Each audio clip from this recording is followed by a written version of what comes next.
Hello, everybody. This is Wave Storm Tracking Team Meteorologist Ryan Hoke here. We are back with an update on Wave Now on this alert day, talking about the extreme cold. Another snow chance, just what you wanted to hear, right? And then we'll eventually get to the best part of the forecast, which is probably when we thaw out. So many folks are on the live stream here this evening via our social media platforms. We've got Patricia on here.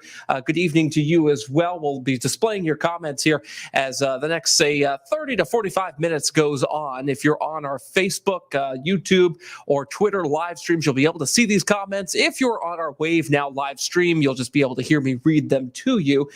Thank you, Nicholas, for tuning in. He says, this is awesome. Becky says, good evening. Good evening to you. And we've got about 163 people on this evening here.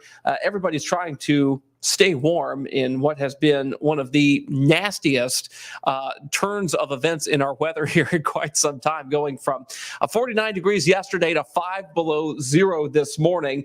That is quite a change. Joy Martin's on here. Hello, Joy. Curtis Mitchell, good evening to you as well. Lexi's hoping everybody stays warm. I hope so too. April says it looked like a snow globe all day. Indeed, it has. This has been something else, I'll tell you that.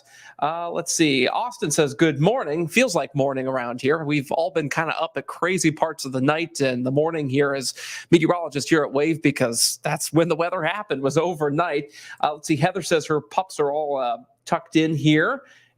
Heather Pendleton. Let's see. Ray says, we lost all power at our apartment complex in Linden. Yes, there have been some power outages. They've been pretty isolated, but they have happened today.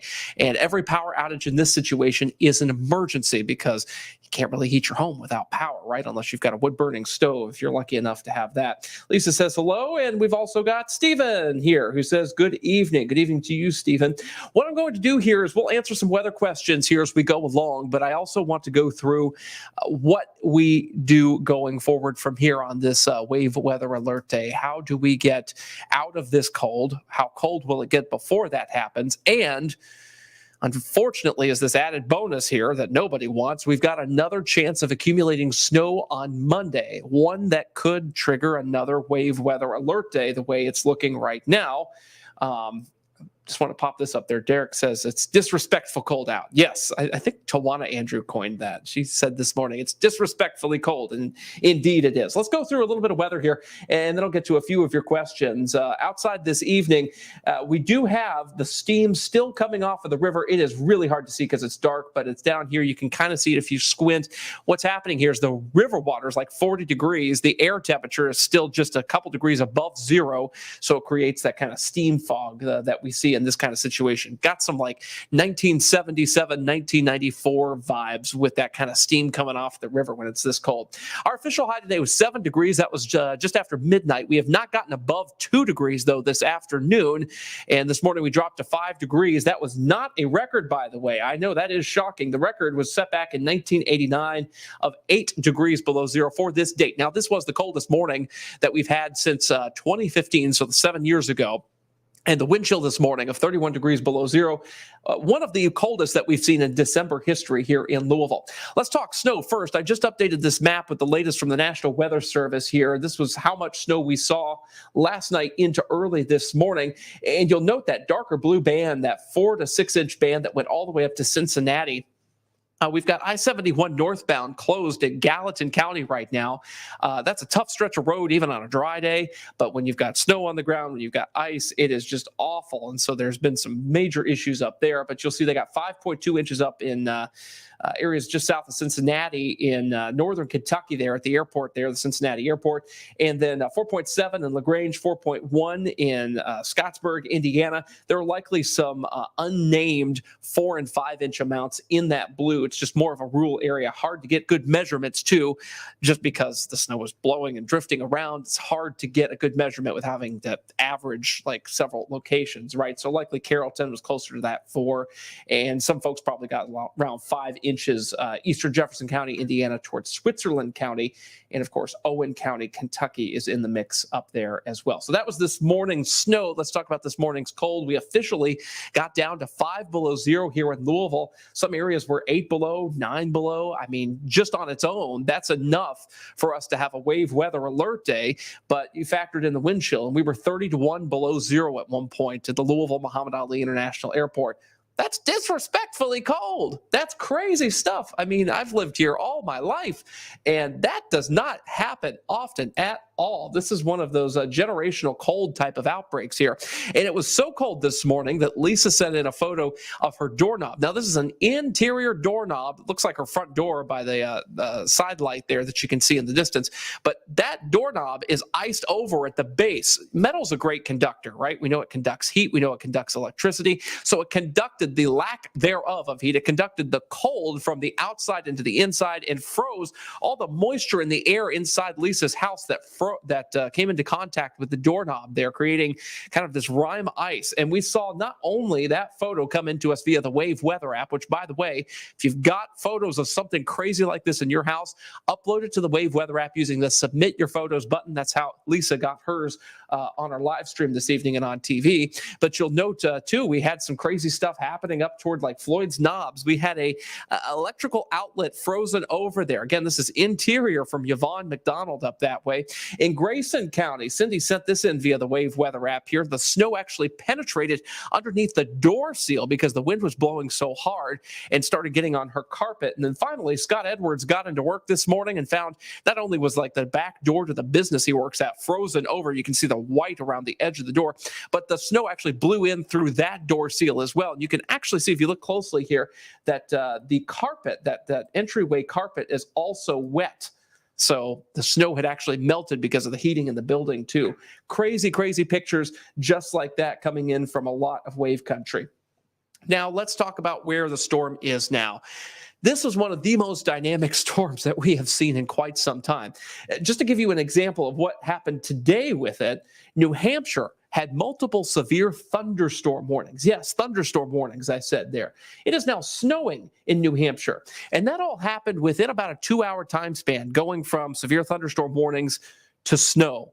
So there's a lot of energy associated with that system. It is now curling up into Ontario and areas of eastern Canada now as that thing winds on up and gets out of our hair, just leaving us with the cold air behind it. Look at these current air temps, 2 above here in the city, 5 above in St. Louis, Chicago and Cleveland both at 1 below. These temperatures aren't as extreme as they were this time last night. This cold air has had some time to modify a little bit, which is good because we don't want to stay below zero for as long as we have to, right? Temperatures and wind chills tomorrow morning will actually be quite the improvement over this morning, but still bad, all right? We're talking 3 degrees above. We may actually rise a degree heading into tomorrow morning, all thanks to the cloud cover. And we can see a bit of warm air advection overnight tonight. That's the technical term for it. And also, we've got the potential for wind chills of 19 to 20 degrees below zero in some cases. 15 below will be pretty common as we go through the morning hours. I want to just interrupt this for just a second. We keep getting reports of power outages with this system, what happened with the cold last night. And I want to go through some of the power outage numbers as well here before we go forward, because a lot of comments are like, hey, what about the power? And thankfully, the power outages have not been super widespread, but we've had some problem spots. One of those problem spots at this hour is Shelby County. We've got 23% of reported customers. Now, that's reported customers. That's probably not everybody, all right? So 2,000 folks, which is high enough, that's for sure, without power in Shelby County right now.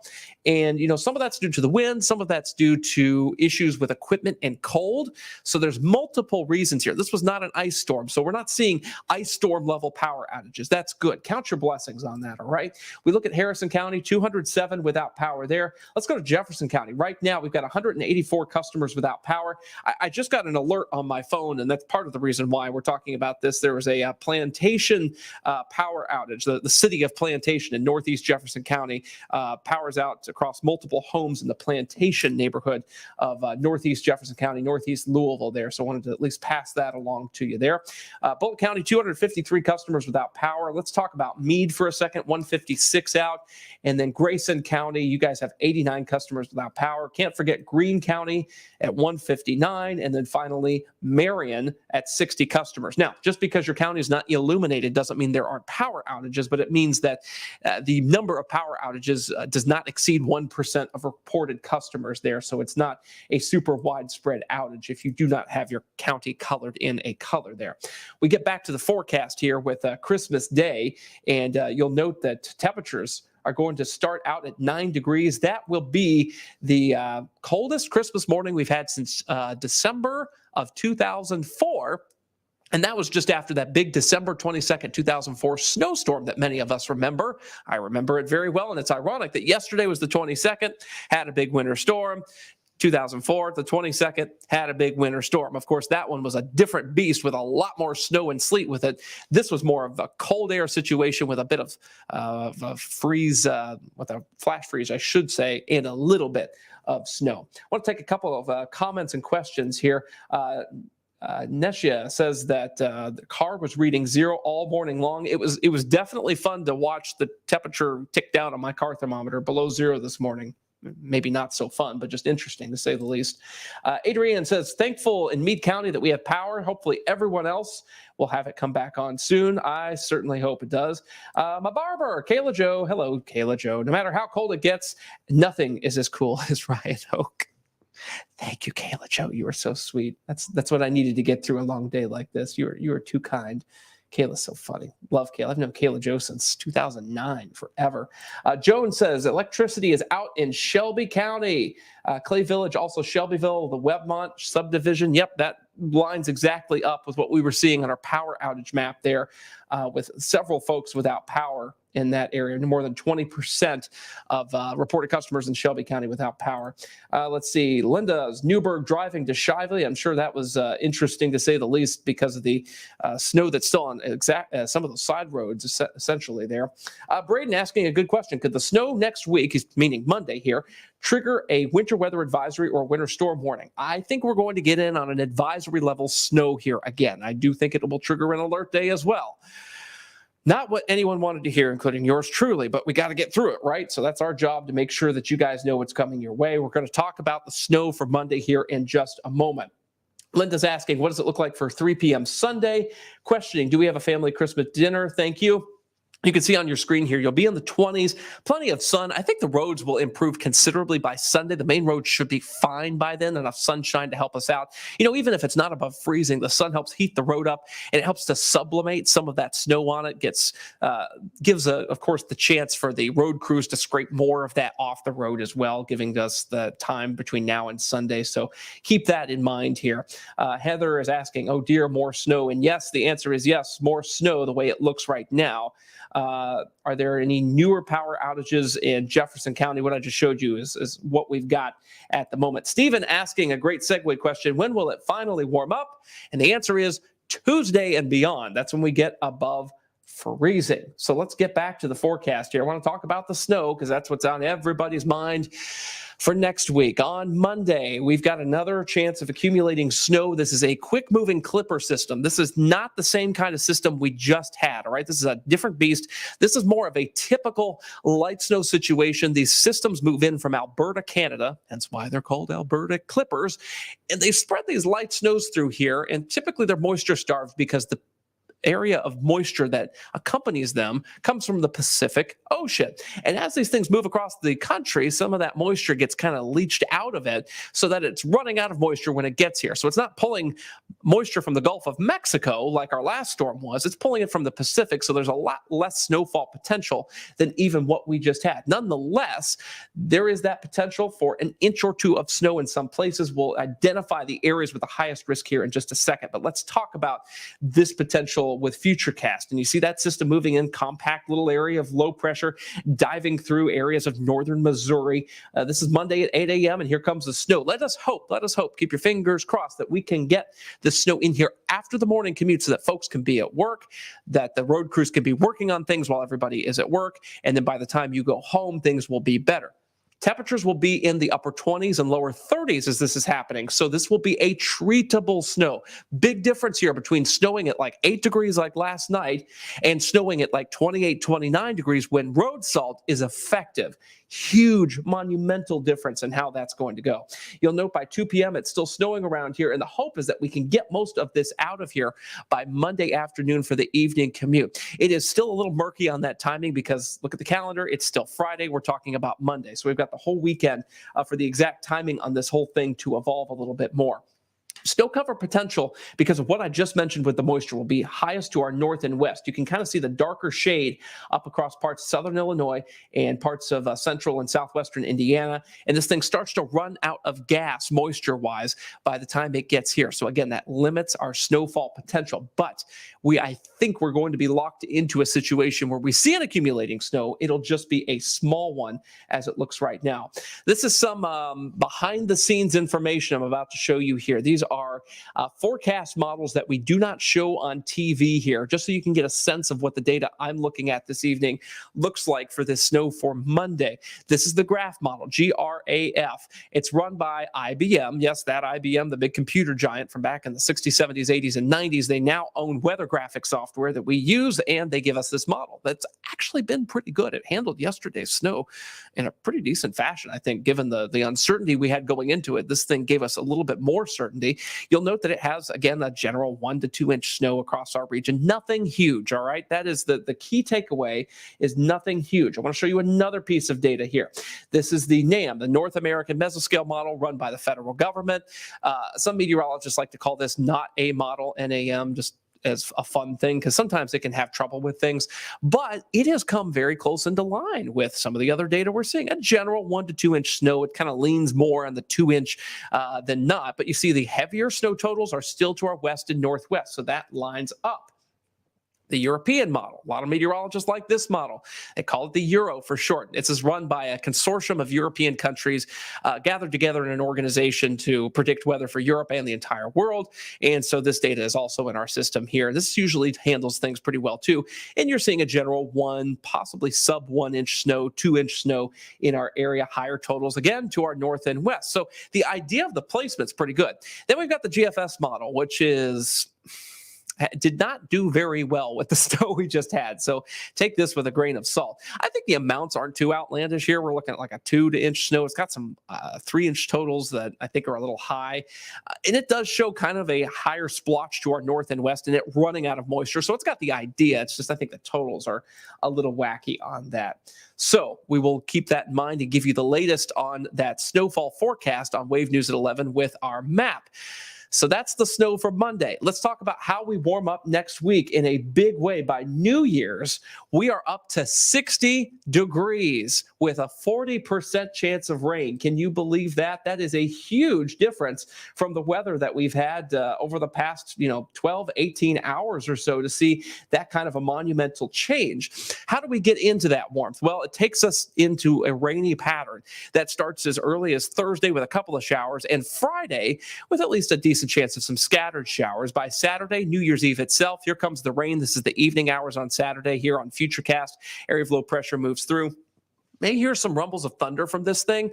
I don't see any big severe weather threat from this just yet, which is some good news here, but we'll keep an eye on that. Still way too far out to give any sort of credence to anything on that end of the spectrum. But we should have this out of here, it looks like, by New Year's Day, if the timing on this is correct. All right, what I'm going to do is I'm going to pop up the current temperatures here, and we will answer some of your questions, address some of your comments, and we'll go from there. Current temperature here in Louisville at the moment, as this pops on the screen. It's trying to connect to another computer to do this, but it should be on here shortly. Anyway, it should be about 2 above 0 at this time as the graphic finally pops up the screen. There it is. All right, let's take some of your questions and comments. All righty here. Ben asking, will the main roads be okay tomorrow afternoon and evening? I think the main roads right now, I'll give them at least a C-. They're not terrible. They were not good when I got to work at noon today. I-64 was kind of a skating rink near Cherokee and Seneca Parks. But we've been watching the traffic cameras, getting reports from folks who have been driving into work here through the day, and they've been improving. A little bit of that sunlight really went a long way this afternoon. So I think we'll be in better shape by tomorrow afternoon and evening. Look, I have plans with family. I'm going to be driving around tomorrow. I fully expect to be able to do that in in pretty decent fashion. Just watch the neighborhood streets, the side roads, and even some of those main roads. I mean, we're talking even like Bardstown Road may have some issues still even by tomorrow, but it should be improving through the day. Christine saying 60 degrees by New Year's, and this is one of the main reasons people are getting sick. Such a huge difference in a week. Another reason, too, is folks are inside. I feel like I haven't gone outside in forever. So everybody's kind of huddled together, and we start passing all these fun respiratory viruses to one another. Don't you love that? Braden's asking, will the snow next week on Monday be a fluffy snow or a wet snow? It'll be a whole lot wetter than what we just had, but it won't be like a 32-degree wet snow, right? Where it's like, poop, thump, snowman packing snow, snowballs, that kind of thing.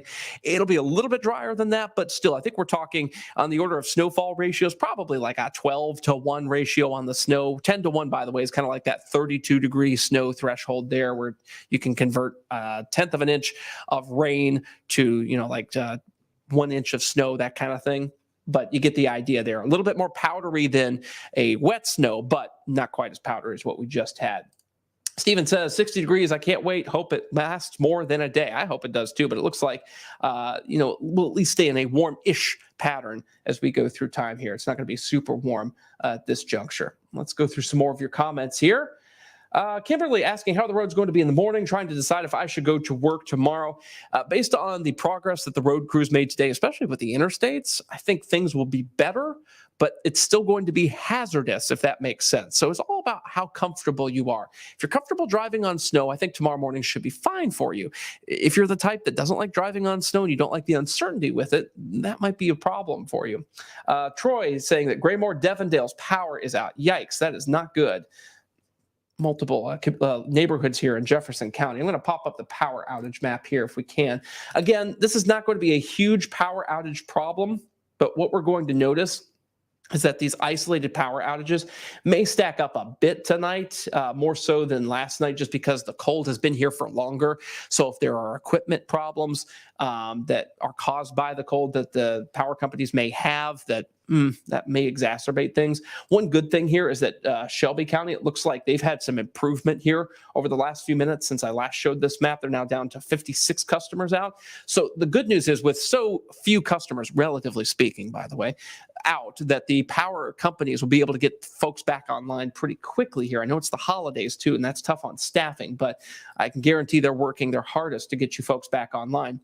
186 customers without power here in Jefferson County at this time. And then, of course, Bullitt County here, 253 customers right this second. Brooklyn's asking about the opinion on traveling tomorrow afternoon in southwestern Indiana.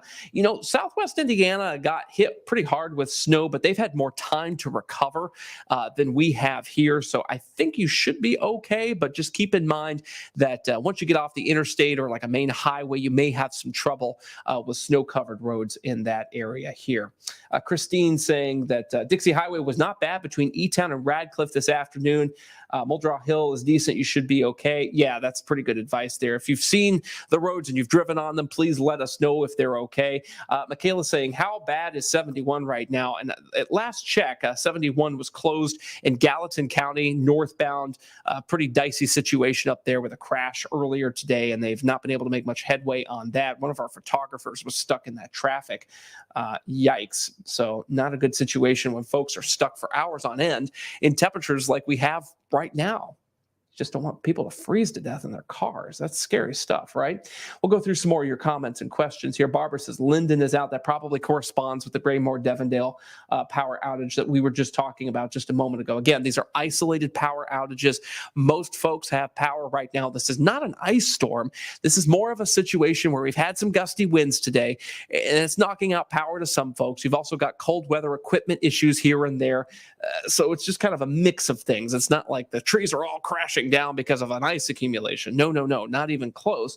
And I'm glad, we're thankful for that. This is not like 2009 when we had an ice storm that knocked a ton of people out, and then we had so much trouble getting folks back online there for weeks. Just lost power at Ormsby Lane right there. Linden near Devondale makes sense.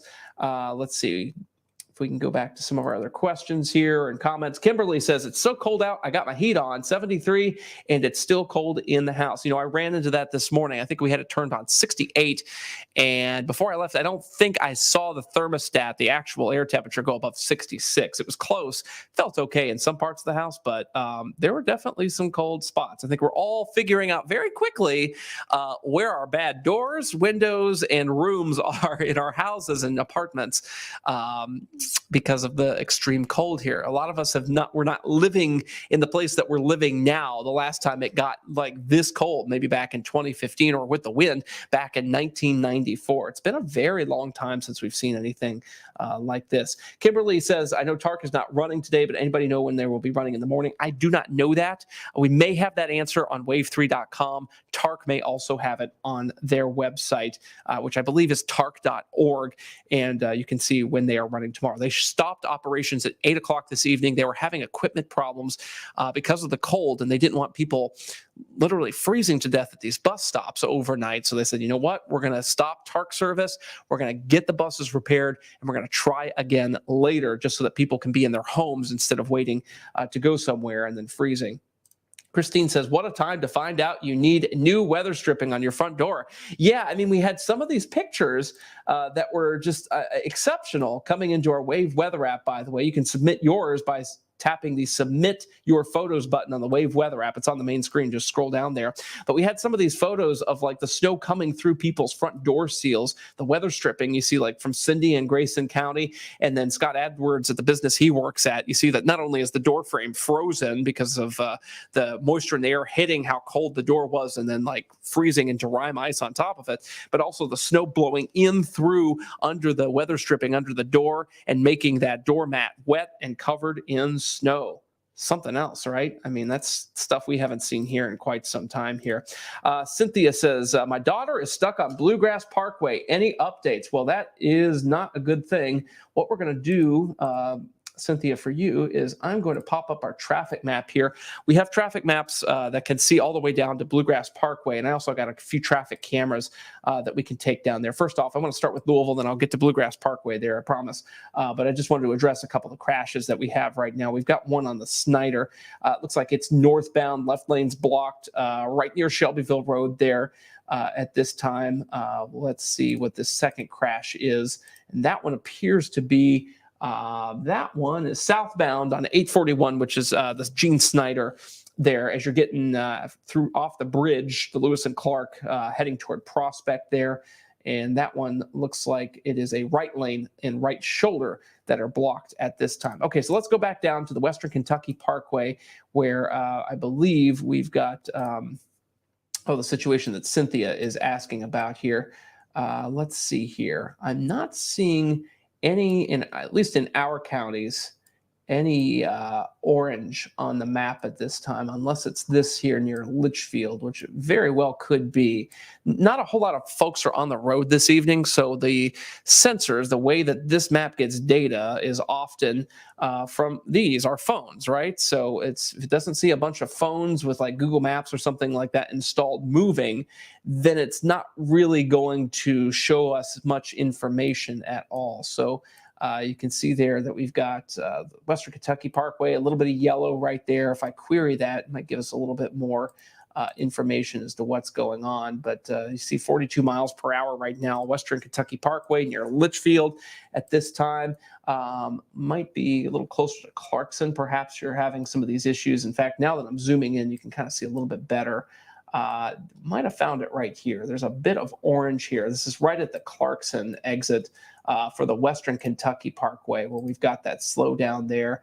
I don't have an update on that per se, but what I am going to do at least is fire up ye old Google here and get on the Kentucky Department of Transportation, the KYTC, if you will, their website, and see what they have for incident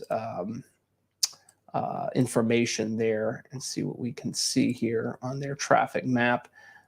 Let's see, traffic data. Here we go. Let's see if we've got any sort of information coming from KYTC here. KYTC traffic map. maybe that'll be the best thing. But anyway, so we're trying to address what's going on down on the Western Kentucky Parkway. Cynthia says she's got someone down there who's been stuck for quite some time.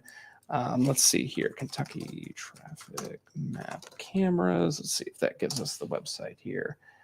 Alrighty, there we go. I think we got it. Here it comes. So we'll be able to see kind of the incident information, perhaps. That's not it, of course. Right when you're trying to find something is when it's the toughest to find something. That is absolutely true, always. Kentucky, I think it's like 511. Is that what it's called? Let's see if that's correct. Go.ky.gov. Well, yeah, of course it is. Let's go down there. Haha, that's it.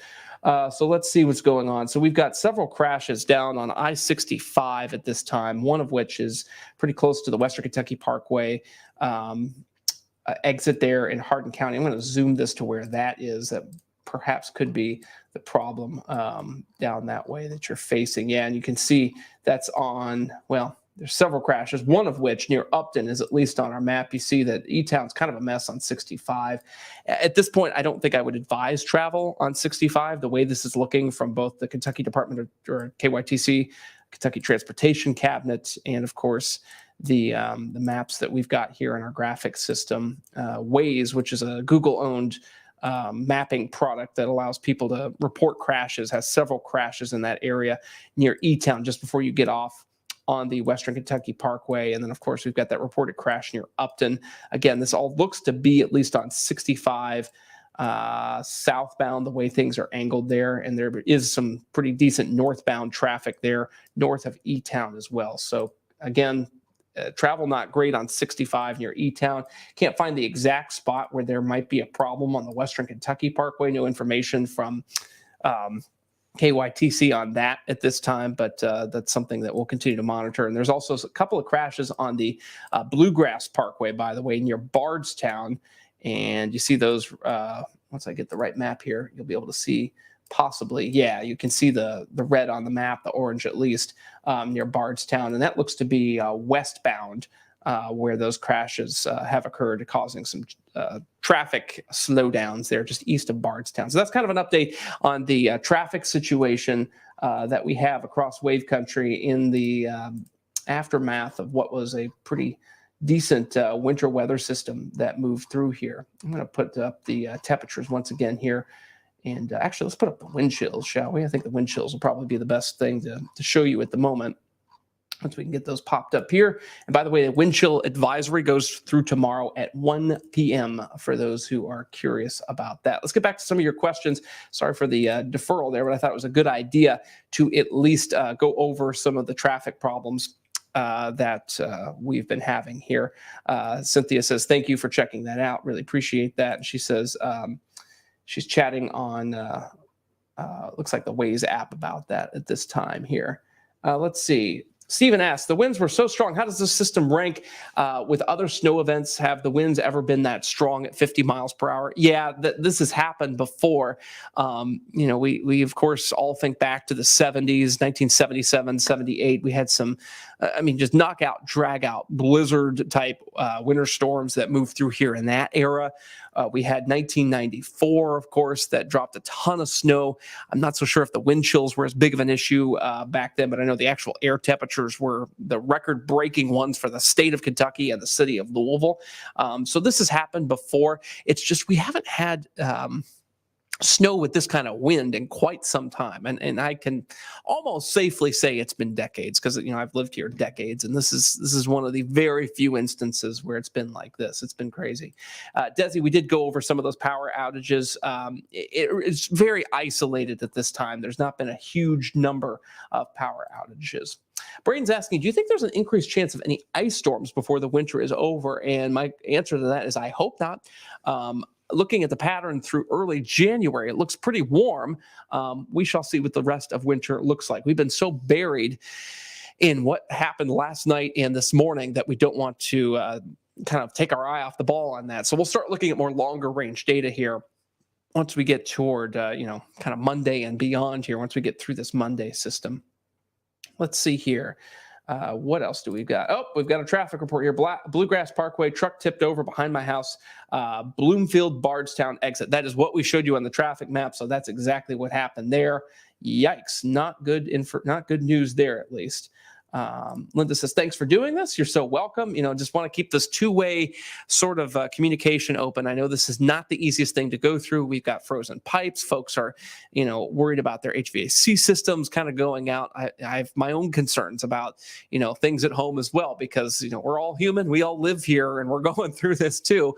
All my faucets are dripping at home because I don't want my pipes to freeze. I live in an older house and I don't want to make sure that we don't have a pipe burst in there. So, and by the way, for those who are thinking about that kind of thing, the pipes, make sure you're leaving your faucets on to drip. It's that pencil thin stream that the water company recommends there, and might not be a bad idea to do that with the hot and cold water, by the way, because your hot water lines can freeze too if they haven't been run in a long time. And might be a good idea to do that all the way through Tuesday afternoon. And the reason is because this will be such a long period of cold. I mean, we're going to be below freezing all the way through Tuesday afternoon.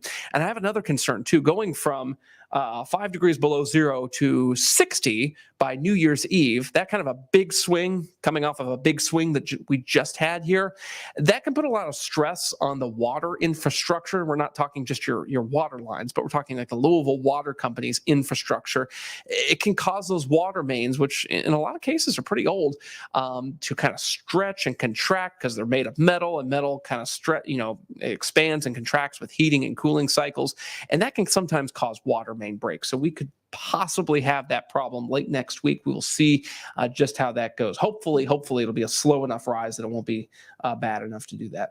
Keeping our fingers crossed on that. We don't want more problems, right? Yikes, that's no good. I'm going to take 2 more comments slash questions, and then I'm going to bounce off of here so that I can get a little bit of a break. We've been on air since 3 o'clock pretty much continuously today, and then I will start making the snow map for this Monday afternoon clipper system that we just talked about. I'm probably going to paint on there a 1 to 2 inch band, and probably keep a 2 to 4 inch band north and west of our counties, not have it in our counties at all the way it looks right now.